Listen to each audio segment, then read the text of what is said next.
Spoštovane državljanke in državljani, ob Dnevu Evrope želimo vse podpisane voditeljice in voditelji držav Evropske unije, prebivalcem Evropske unije veliko dobrega.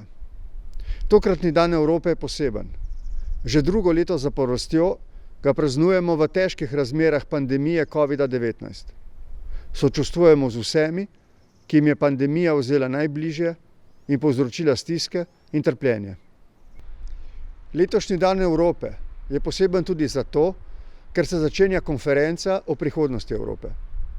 Vse državljanke in državljane Evropske unije vabimo, da sodelujete pri oblikovanju naše skupne prihodnosti.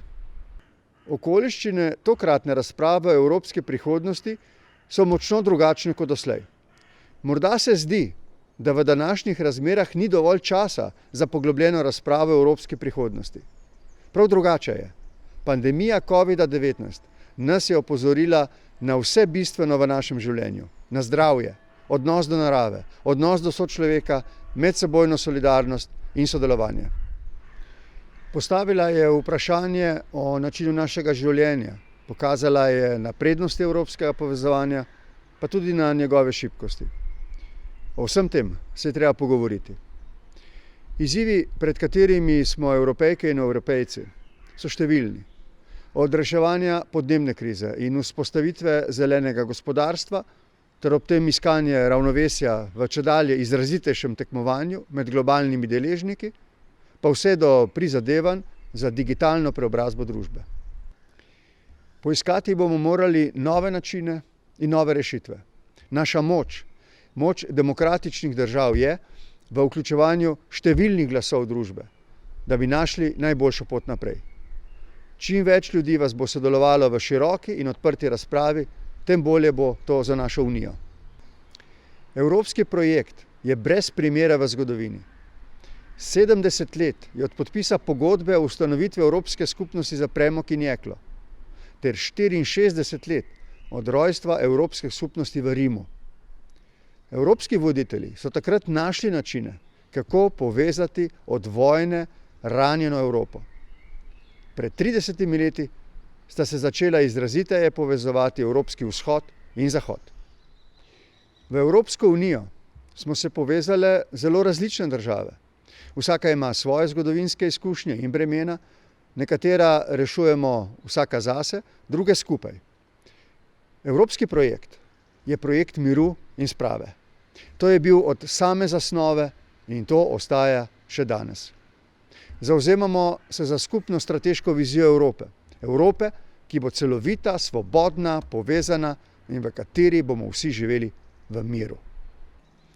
Vsa temeljna načela evropskega povezovanja so izjemno pomembna tudi danes.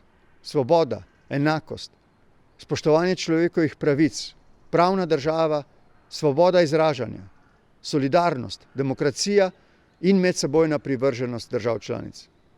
Kako lahko skupaj dosežemo, da bodo ta temeljna načela evropskega povezovanja ostala pomembna tudi v prihodnje.